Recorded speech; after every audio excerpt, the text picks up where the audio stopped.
Su misión estaba calificada de alto secreto. Se les consideraba soldados prescindibles y se esperaba que regresaran pocos, si es que lograba regresar alguno, ya que el enemigo contaba con más hombres y con más armas. Las enfermedades y el agotamiento diezmaron sus filas. Su lealtad, su voluntad de vivir y la fe inquebrantable en su causa fueron lo único que les mantuvo vivos. Sus esfuerzos serían heroicos, sus hazañas legendarias. Fueron los merodeadores de Merrill, a continuación en misiones peligrosas.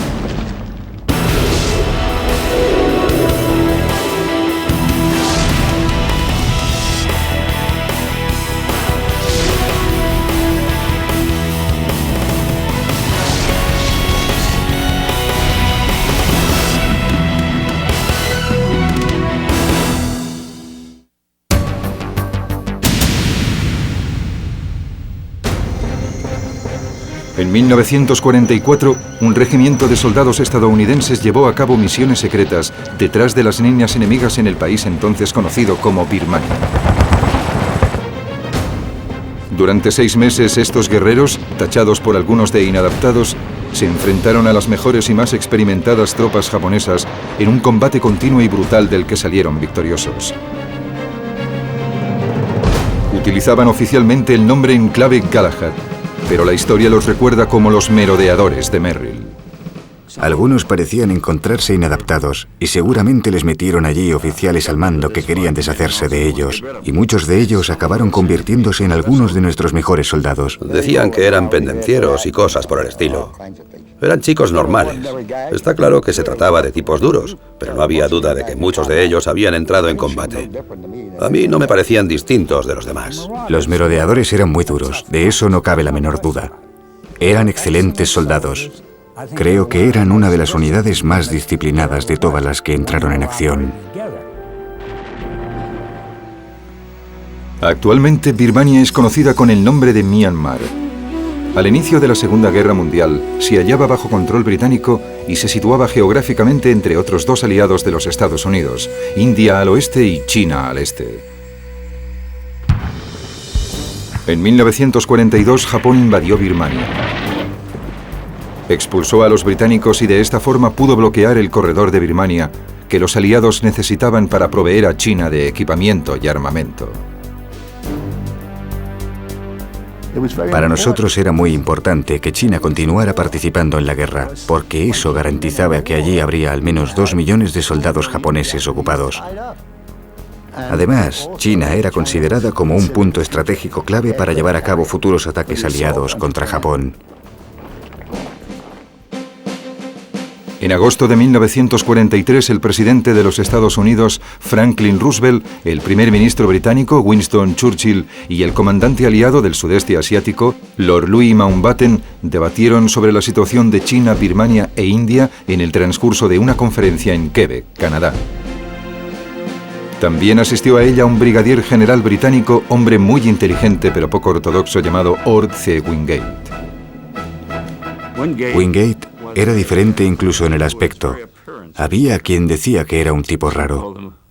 Wingate tenía su propia manera de hacer la guerra, que consistía en realizar penetraciones de largo alcance en terreno enemigo. Eso significaba enviar tropas muy por detrás de las líneas del adversario para destruir la infraestructura enemiga en vez de combatir las tropas del frente. Wingate ya había llevado a cabo misiones de largo alcance utilizando una fuerza compuesta por tropas británicas, indias, gurkhas y birmanas. Se les conocía como los Chindins. Churchill quería que un comando estadounidense entrara junto con los británicos para intentar recuperar Birmania. Los líderes decidieron que había que formar un regimiento estadounidense bajo el mando del británico Wingate. Su objetivo sería la destrucción de las rutas de comunicaciones y de abastecimiento japonesas para provocar el caos en suelo enemigo. El presidente Roosevelt solicitó voluntarios de los distintos campos de operaciones para lo que en aquel momento calificaron como una misión peligrosa y arriesgada. Cuando nos presentamos voluntarios, nos dijeron que esperáramos entre un 85 y un 90% de bajas. A menudo muchos de mis amigos me dicen, ¿cómo fuiste tan idiota de presentarte voluntario para una misión en la que te advirtieron que había muy pocas posibilidades de sobrevivir? Pero entonces las cosas eran muy distintas. Teníamos un objetivo. Después de lo de Pearl Harbor, todo el mundo se moría de ganas de machacar a los japoneses. Yo llevaba 28 meses ahí, en el Pacífico Sur, y pensábamos que ya iba siendo hora de volver a casa. Y queríamos contribuir a hacer que la guerra terminara lo antes posible, del modo que fuese. Liderados por el coronel Charles Hunter, que estaba a las órdenes del general Wingate, los cerca de 3.000 voluntarios de todos los estados de la Unión se reunieron en la India bajo el nombre en clave de Galahad el 29 de octubre de 1943.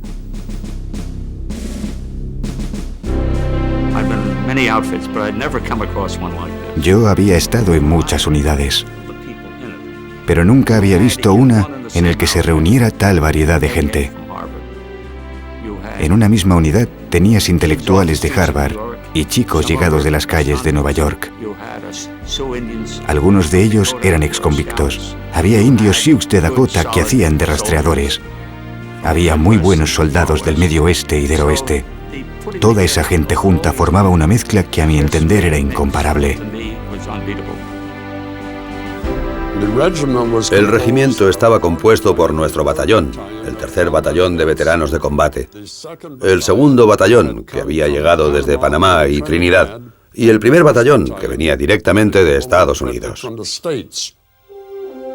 Una parte fundamental del regimiento era un grupo de 14 hombres que hablaban japonés con fluidez. Los Nisei, o los estadounidenses descendientes de japoneses, como les gustaba que les llamaran, eran elementos claves en nuestra operación. Los Nisei éramos especialistas en inteligencia. Nuestra labor consistía en traducir documentos, mapas y órdenes de batalla, y también en interrogar a los prisioneros de guerra. Además, interceptábamos las comunicaciones del enemigo. Para preparar a los hombres para que sobrevivieran en el terrible entorno birmano, se les sometió a entrenamientos de combate en la jungla, en campos del centro de la India. Durante los 3 meses de entrenamiento en la India, realizamos maniobras junto a las fuerzas británicas que habían llegado desde Birmania. Nos beneficiamos de su experiencia. Vimos qué habían hecho bien y qué habían hecho mal, y eso nos ayudó mucho. A cada batallón se le asignaron 139 caballos y mulas. Como era una operación de penetración de largo alcance, luchábamos detrás de las líneas enemigas y teníamos que trasladar las cosas nosotros mismos. Así que necesitábamos caballos y mulas para cargar con el material más pesado. El resto lo llevábamos a la espalda. Durante los entrenamientos, los regimientos sufrieron el primero de una serie de inesperados cambios de comandante. En ese momento, el general de división estadounidense Joseph W. Stilwell tenía muchos cargos importantes en la zona. Entre estos estaba el de jefe del Estado Mayor del líder chino Chiang Kai-shek. También dirigía todas las tropas chinas en India y Birmania. Cuando Stilwell supo que las tropas estadounidenses estarían bajo el mando de Wingate, dejó muy claro en todos sus informes que era una situación terrible. Se cree que incluso habló con Mountbatten para pedirle que le nombrara comandante de las tropas estadounidenses. Y después del 1 de enero de 1944, Mountbatten decidió de pronto darle el mando a él. En cuanto Stilwell fue nombrado comandante de las tropas, degradó al coronel Hunter a jefe del Estado Mayor y eligió a uno de sus propios hombres para dirigir a los estadounidenses. Un hombre de 40 años licenciado en Hopkinton, Massachusetts. Se llamaba Frank D. Merrill. Merrill era ante todo un militar de despacho. Había sido agente de inteligencia, pero no era un hombre de combate. Nunca había entrado en combate, nunca había dirigido tropas. Así que cuando de repente le pusieron al mando de los merodeadores, todo resultó un poco extraño durante un tiempo. El general Stilwell estaba preparado para arrebatar Birmania a los japoneses. Al general Merrill se le ordenó que debía tener las tropas listas para entrar en acción. Mientras se preparaban, los hombres se daban cuenta de que muchos de ellos no volverían. Corrió el rumor de que algunos pensaban que no conseguiríamos salir de donde quiera que fuéramos, que toda la unidad quedaría destruida. Todos los merodeadores sabíamos que éramos prescindibles. Nadie hablaba de ello, y no porque fuésemos valientes. Pero ¿qué íbamos a hacer? Si estábamos allí, pues estábamos allí. Preocuparnos por estar allí no nos iba a ayudar. Había que dejar que los oficiales se encargaran de eso.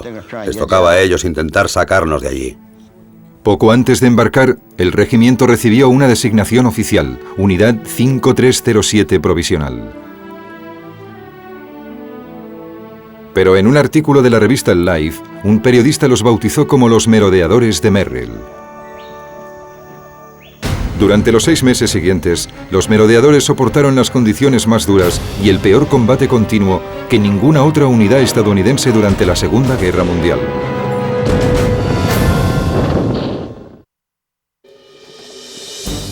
Los merodeadores de Merrill siempre sufrían por falta de información. Al dejar sus campamentos de la India, no sabían cuáles serían sus misiones específicas cuando entraran en Birmania.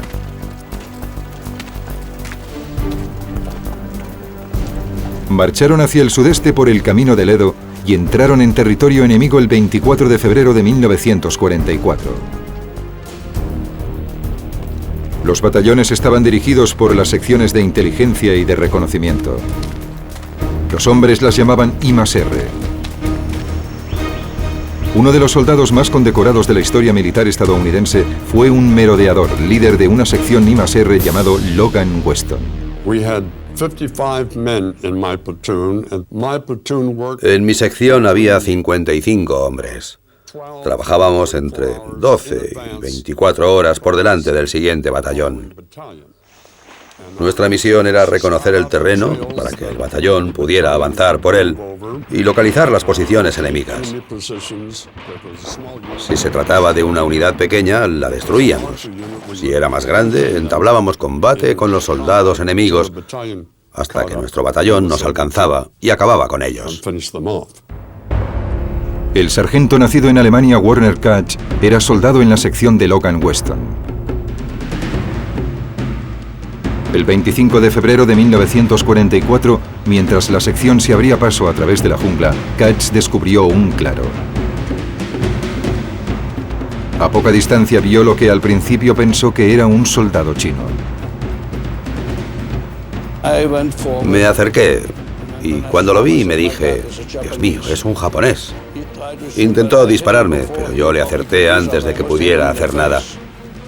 Debí darle en la cara, y cuando me tiraba al suelo vi una ametralladora a mi izquierda, y enseguida disparó contra mí, y entonces todo pasó como a cámara lenta. Una bala me dio aquí, me rozó la nariz. Weston y otros miembros de la sección devolvieron el fuego y recogieron a Katz. Estaba temblando, asustado. Pero tras un tiempo, seas un buen soldado o un mal soldado, te acabas convirtiendo en un fatalista. Por lo que te puede pasar. Ves a un tipo perder un brazo o a otro que muere a tu lado. Y es muy triste. Te gustaría largarte de ahí. Pero sabes que tienes que luchar. Te conviertes en un ser humano diferente. Piensas diferente. Werner Katz fue el primer merodeador que mató a un enemigo. La bala que le rozó la nariz también le marcó como el primer merodeador herido. El 28 de febrero, los merodeadores ya se habían internado en territorio enemigo, cuando el general Merrill les informó de que su primera misión tendría lugar en un pueblo llamado Wallabam. No sabíamos cuál era nuestra primera misión. Tras recorrer 150 kilómetros, nos dijeron que teníamos que darnos prisa para alcanzar a los japoneses en la carretera principal que iba al norte de Birmania. La misión que había que llevar a cabo en Wallabam consistía en levantar barricadas para evitar el paso de los japoneses que abastecían a las unidades japonesas del norte en su lucha contra los chinos. Los merodeadores apenas tuvieron tiempo para levantar las barricadas antes de que las unidades de la 18ª División japonesa lanzaran terribles ataques de artillería. Nos dieron una buena paliza. No disponer de artillería fue una gran desventaja porque salvo armas pequeñas no teníamos nada para defendernos. A pesar de su artillería y una fuerza el doble de numerosa, los japoneses sufrieron numerosas bajas. Los japoneses pensaron que luchaban contra soldados chinos y cuando atacaban no se encontraban frente a tropas chinas con fusiles de un solo cartucho. Se encontraban con soldados con armas automáticas. Siempre nos parecía que en el fuego cruzado teníamos ventaja porque éramos mejores tiradores. Nuestro M1 era un fusil de tierra increíble. El Tommy era una semiautomática estupenda. El fusil Bar era muy pesado, pero si el hombre que lo manejaba estaba bien protegido, podía causar mucho daño. Y los hombres que utilizaban el mortero también eran muy buenos. Otra poderosa y singular arma del arsenal de los merodeadores eran los intérpretes Nisei. Mientras montábamos las barricadas en Wallabum, vimos que había un cable que cruzaba las copas de los árboles. Así que uno de nuestros especialistas en inteligencia japonesa, Roy Matsumoto, tomó prestado mi teléfono de campaña, subió a un árbol y pinchó la línea. Oyó a un soldado japonés que decía que sabía que había enemigos en la zona. No sabía exactamente dónde. Le dijo al general que estaban vigilando un depósito de municiones y fue lo bastante estúpido para darle las coordenadas del lugar. Así que nos pusimos en contacto con un escuadrón aéreo de cazas P-38 que volaba cerca para apoyarnos y les dijimos dónde estaba el depósito. Llegaron con bombas de 1000 kilos bajo las alas y lo destrozaron totalmente. Mientras la batalla de Wallabam seguía adelante, los suministros de los estadounidenses disminuían a un ritmo alarmante. Nos quedamos sin comida la primera noche y no comimos nada durante 2 o 3 días. Y antes de que terminara la batalla, también nos quedamos sin municiones. Si los japoneses se hubiesen dado cuenta de que a los estadounidenses no nos quedaba munición, la batalla habría sido sin duda completamente diferente. No sé qué habríamos podido hacer porque nos habrían masacrado. Finalmente, después de 3 días y 3 noches de lucha sin tregua, llegaron las fuerzas chinas para apoyar a los merodeadores. Pero para entonces ya se había logrado una victoria sorprendente. Los japoneses se retiraban. Los japoneses habían obtenido una victoria tras otra luchando contra otras tropas. Cuando se enfrentaron a los merodeadores por primera vez en Wallabum, esperaban tener éxito inmediato. En lugar de eso, los merodeadores mataron a centenares de sus hombres. El río se tiñó de rojo con su sangre. Aproximadamente 800 japoneses murieron en Wallabam, por solo 8 estadounidenses. Aún así, 37 resultaron heridos y requerían ser asistidos urgentemente.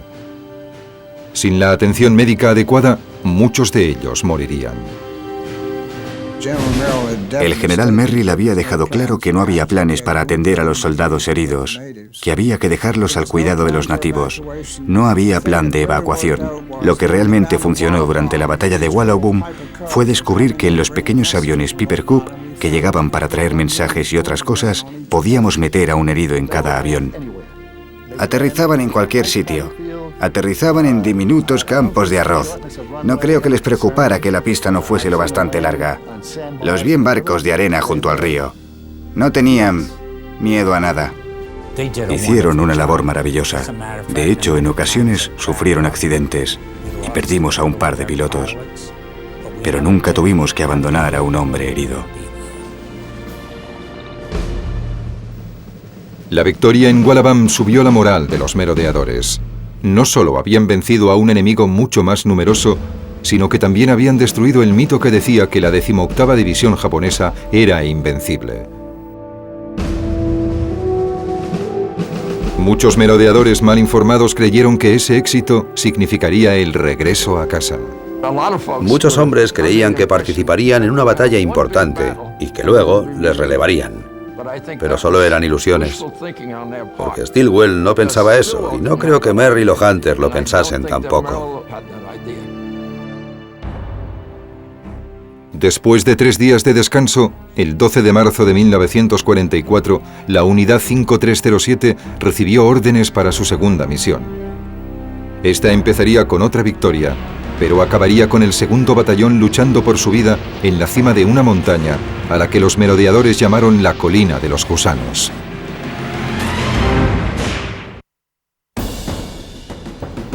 Antes de que los merodeadores pudiesen iniciar su segunda misión, tenían que conseguir los suministros que tanto necesitaban. Pero la tarea de abastecer a la Unidad 5307 era una misión extremadamente peligrosa. La técnica que usábamos para lanzar los suministros la habíamos aprendido de los Chindits de Wingate, con quienes nos habíamos entrenado en la India. Era la única manera de conseguir abastecer a los soldados que estaban detrás de las líneas enemigas. Había que utilizar aviones para transportar todo el armamento, toda la comida, y era necesario que los pilotos fuesen muy hábiles. Debían volar bajo para identificar bien el objetivo y también para evitar los ataques de los cazas japoneses que había en la zona. Les admirábamos mucho, lo mismo que a los hombres que envolvían nuestros suministros. Los cargaban en el avión y los lanzaban para nosotros. Una vez abastecidos, el 11 de marzo de 1944, los 3 batallones tuvieron que separarse. Una decisión que pronto resultaría desastrosa. El segundo y el tercer batallón fueron hacia el este y después hacia el sur, atravesando los pueblos birmanos de Hamxingyang, Nepunga hasta Enkangatuan. El primer batallón se dirigió hacia el sur, a Shaduzab.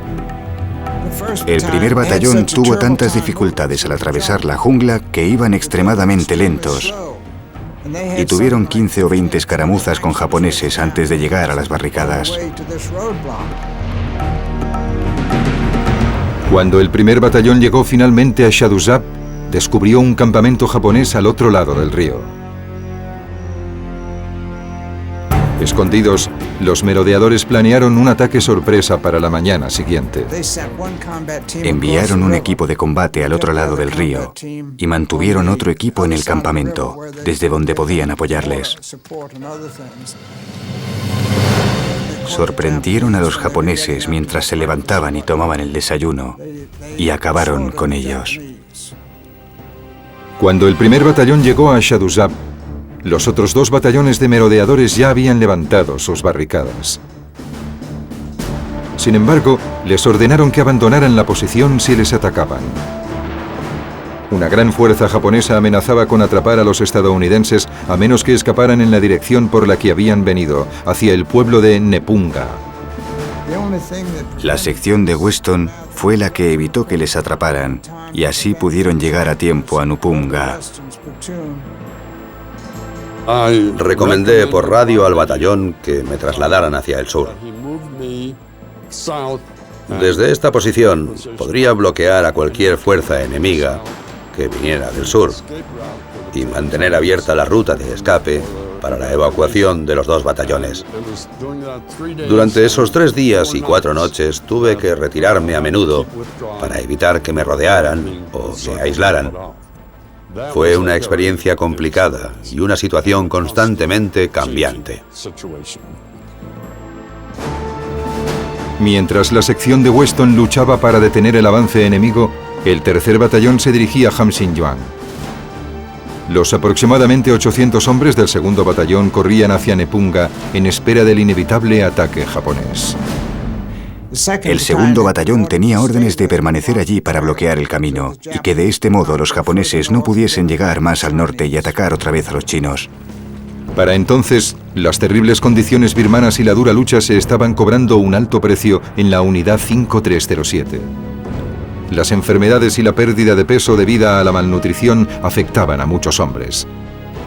El primer comandante de los merodeadores, el coronel Charles Hunter, volvió a ponerse al mando cuando el general Merrill tuvo que ser evacuado debido a problemas con el corazón. El 28 de marzo de 1944, los japoneses empezaron a acorralar al exhausto segundo batallón. Y la unidad japonesa que yo había estado retrasando puso cerco a todo el batallón al cabo de 12 horas. Así descubrimos que no nos habíamos enfrentado a un batallón, sino a un regimiento. Nepunga pronto fue conocida como la Colina de los Gusanos, por los varios centenares de japoneses muertos que yacían rodeando el perímetro y por los cadáveres de unos 100 caballos y mulas cubiertos por millones de moscas azules. Tras varios días, el olor era tan penetrante que se olía a casi 2 kilómetros de distancia. Durante el asedio, muchos suministros empezaron a escasear dramáticamente, incluido el agua. En Npunga, los japoneses capturaron el único pozo de agua del lugar y no había ninguna otra manera de conseguirla. El 30 de marzo, una patrulla de reconocimiento de los merodeadores salió del perímetro de Npunga con la misión de comprobar si el pozo de agua se podía recuperar. Por desgracia, volvieron por el extremo equivocado del perímetro. Y cuando entraron, los hombres no sabían que eran de los nuestros y les dispararon. Ahí murió mi mejor amigo, además de otros hombres del equipo. Esas cosas pasan, lo sé. Hay gente que se escandaliza, pero así es la guerra, al fin y al cabo. Al llegar el 8º día de asedio, el teniente Edward McLogan ordenó a uno de sus intérpretes Nisei que se infiltrara en la posición enemiga. Hicimos varios trabajos y uno de ellos era realizar escuchas al enemigo. Nos acercábamos arrastrándonos y la mayoría de las veces solo se trataba de charlas normales, pero en algunas ocasiones el enemigo nos reveló sus planes. Roy Matsumoto estaba de misión en la jungla una madrugada y escuchó una conversación entre japoneses en la que decían que harían un ataque banzai por la mañana. Por supuesto, pasó informe del incidente al oficial de mando y lo preparamos todo para recibir ese anticipado ataque banzai. Eran fanáticos. Se lanzaban directos hacia las ametralladoras una y otra vez. Teníamos tantos cadáveres delante de nuestras ametralladoras que teníamos que apartarlos para poder seguir disparando. El coraje de Roy Matsumoto había evitado el desastre total. Si no hubiésemos obtenido esa información, probablemente habrían roto el perímetro y quizás se habrían adueñado de toda la zona. Mientras el 2º batallón resistía como podía, el 3er batallón intentó conquistar el bastión japonés lanzando ataques desde su base en Hamshingyang. El enemigo patrullaba todo el camino hasta Samxingyang.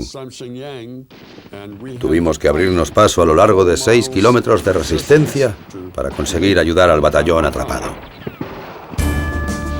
El 2 de abril, los estadounidenses recibieron 2 obuses de 75 milímetros que les lanzaron desde el aire.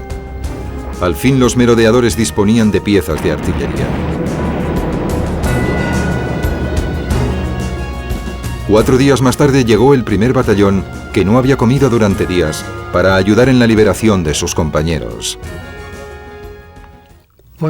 Cuando la batalla de Shadusuk terminó, salimos a marchas forzadas con la misión de intentar rescatar al 2º batallón, que estaba sitiado en Npunga.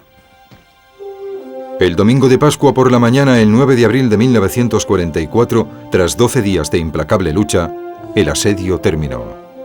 Los japoneses se habían retirado.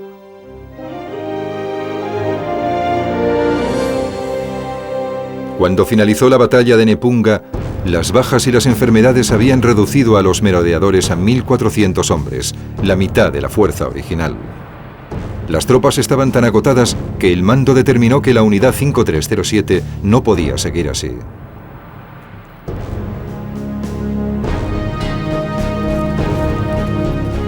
Nuevamente circuló el rumor de que los merodeadores serían evacuados de Birmania. No fue así.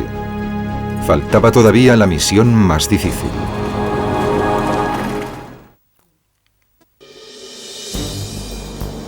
El 17 de abril de 1944, el general Joseph Stilwell y el general Frank Merrill, recuperado de su infarto y nuevamente al mando de los merodeadores, se reunieron para planear la tercera misión. El objetivo era el campo aéreo cercano a la ciudad de Myitkyina. La pista de aterrizaje japonesa de Myitkyina tenía una gran importancia estratégica. Y si lográbamos apoderarnos de ella, podíamos evitar que la usasen para interceptar con sus cazas a nuestros C-47 y a nuestros aviones de suministros que iban de India a China a 6.400 metros de altura sobre el Himalaya, cargados con municiones y abastecimientos para el ejército chino.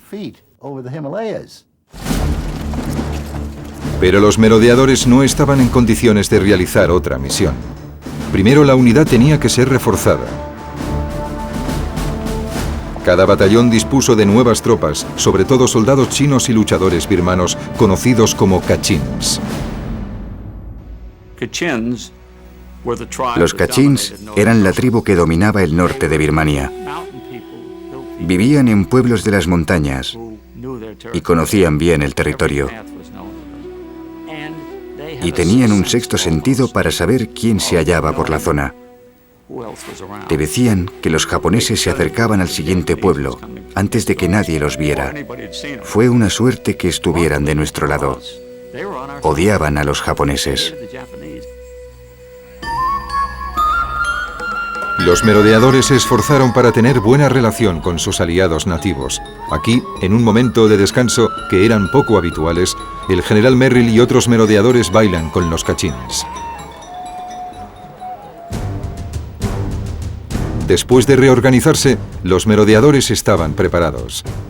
En un esfuerzo por levantar la bajísima moral de las tropas, Stilwell y Merrill prometieron a los hombres que les sacarían de Birmania en cuanto capturaran el campo aéreo de Myitkyina. Para llegar a Myitkyina, a 105 kilómetros de distancia, los merodeadores tenían que cruzar las montañas conocidas como los Montes Kumon. Cruzar ese camino de montaña fue una tarea extremadamente dura y difícil. El día que emprendimos la marcha empezaban los monzones. Caían unos 5.000 milímetros de lluvia al año en el norte de Birmania. Bueno, los monzones eran como telones de agua que caían. Intentar caminar bajo ellos era tarea casi imposible. Los encargados de las mulas siempre tenían problemas con los animales. Y cuando llegaron los monzones, las mulas resbalaban y caían. Y algunas murieron despeñadas con nuestros suministros sujetos en sus lomos. Durante el viaje hacia Myitkyina, los merodeadores se enfrentaron a un nuevo enemigo mortal. El tifus o la fiebre Shichimiguchi era el enemigo más peligroso. Y no supimos que existía hasta que cruzamos la montaña de camino a nuestra tercera misión. Era un paso de montaña de 2.000 metros y recibimos un mensaje de radio que nos comunicó que habíamos contraído esa enfermedad. Lo que ocurría es que rápidamente la fiebre llegaba hasta los 40 grados. Si no evacuábamos inmediatamente a los afectados, todos ellos morirían. Más de 40 miembros de los merodeadores de Merrill murieron de tifus. Para empeorar las cosas, la capacidad de luchar contra la enfermedad se veía muy mermada por la dieta de los merodeadores. El tema de la comida era increíble y horrible. Únicamente teníamos raciones K, que parecían ladrillos. Las raciones K eran en principio solo para casos de emergencia. En realidad, eran para los pilotos derribados que tenían que sobrevivir 2 o 3 días antes de que los rescataran. No estaban pensadas para hombres que cargaban pesadas mochilas y que llevaban 3 meses luchando. Algunos de los hombres perdieron 15, 20, 30 o incluso 35 kilos. Pero no podíamos hacer nada, teníamos que seguir adelante. Tenías que seguir el ritmo de las tropas o te dejaban atrás. Intentábamos ayudarnos los unos a los otros de vez en cuando, especialmente cuando teníamos que subir tramos empinados. Fue una situación muy difícil. Las terribles condiciones en las que se encontraban los merodeadores empeoraron aún más debido a un parásito que se enganchaba a la piel de los hombres. Durante la última parte del viaje a través de los montes Kumon, sufrimos el ataque de miles de sanguijuelas. Nos chupaban la sangre. Medían unos 6 centímetros. Te sacaban un montón de sangre y después te soltaban. 10 días después de haber emprendido la marcha, se enfrentaron al enemigo. Se libraron importantes batallas alrededor de los pueblos de Ripton y Tinkrukan. Estos combates sirvieron para desviar la atención de los japoneses y permitieron al batallón del coronel Hunter entrar sin ser descubierto en Myitkyina. El 17 de mayo, un ataque muy bien planeado sorprendió totalmente a los japoneses. A mediodía, el campo aéreo estaba en manos de los merodeadores. Stilwell y Merrill estaban eufóricos. Parecía que la campaña había terminado para los merodeadores. Les habían prometido que les evacuarían en masa en cuanto tomaran el campo aéreo y que los chinos se ocuparían de todo y terminarían la batalla. Por desgracia, los generales todavía no estaban preparados para sacar provecho del repentino éxito de los merodeadores. Lo que ocurrió fue que el general Merrill dijo que nos darían comida y municiones en cuanto capturásemos el campo aéreo, pero no llegaron hasta pasados un par de días. Los japoneses tenían entre 500 y 600 hombres allí cuando tomamos el campo. Cuando llegaron las municiones y la comida, poco antes de que todo terminara, había como 4.000 hombres allí. Los japoneses usaban en ese momento la ciudad de Myitkyina para lanzar contraataques sobre el campo aéreo. Los chinos tenían la misión de repelerlos. Sus intentos fracasaron cuando 2 de sus unidades se confundieron y se dispararon entre ellas, resultando muertos centenares de sus propios hombres. Fue un contratiempo importante, porque contábamos con que hicieran ese trabajo. Entonces tuvimos que decidir qué hacer. La unidad 5307 se atrincheró. Myitkyina se había convertido en un grave problema sin solución a la vista. Los 600 miembros que quedaban de los merodeadores de Merrill no iban a ir a ninguna parte.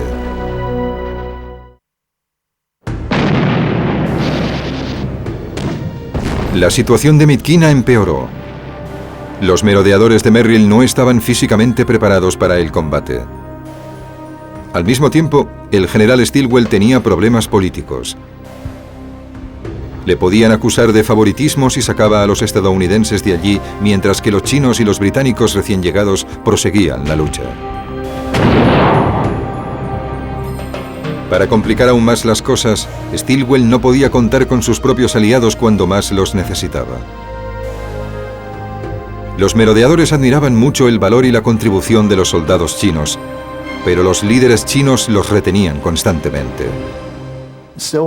Los problemas de Stilwell eran enormes, porque Chiang Kai-shek no quería que sus tropas luchasen.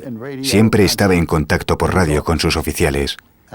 Estos aceptaban solo las órdenes de Chiang Kai-shek y rechazaban las del general Stilwell. A finales de mayo, a pesar de todos sus esfuerzos, Stilwell no podía contener el flujo de merodeadores enfermos y exhaustos que eran evacuados de Birmania. El coronel Charles Hunter volvió a ponerse al mando de los estadounidenses en un momento de crisis al sufrir el general Merrill un segundo infarto. Hunter fue finalmente capaz, en unas circunstancias en las que cualquier otro habría fracasado, de mantener unido lo que quedaba de los merodeadores y conseguir que siguieran luchando. Lo hizo demostrando que apreciaba a esos hombres. Les respetaba y odiaba hacer lo que hizo, pero al fin y al cabo todos estábamos juntos en eso. El coronel Hunter estaba seguro de que sus hombres podían resistir en la base aérea, pero el alto mando no estaba de acuerdo. Creía que la base corría el peligro inminente de que los japoneses volvieran a apoderarse de ella, salvo que se encontraran tropas de reemplazo. Cuando empezaron los problemas en Myitkyina, muchos de los merodeadores llevaban meses en el hospital.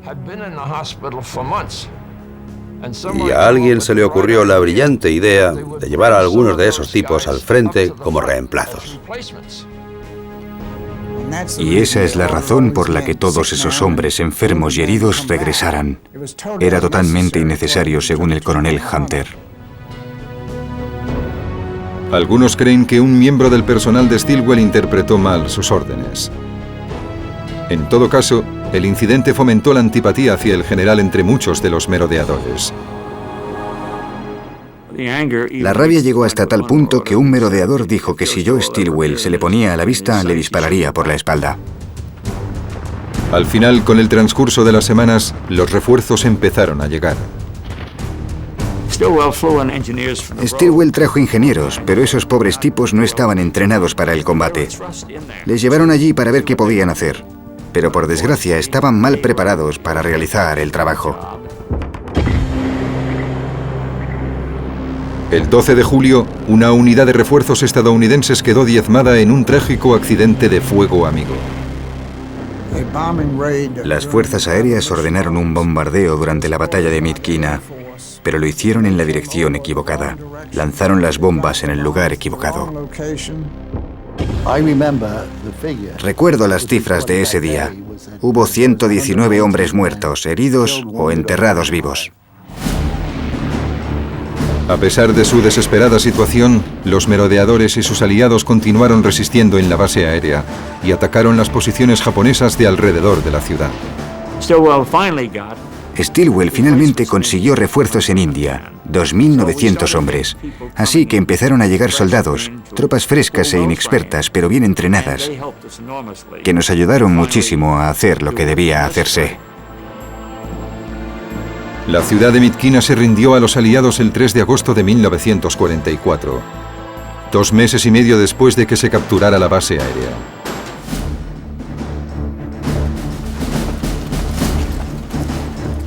De los casi 2.700 merodeadores que entraron en Birmania, solo quedaban 200 cuando 7 días después la unidad 5307 se unió a la 475 de infantería y los merodeadores de Merrill se convirtieron en historia.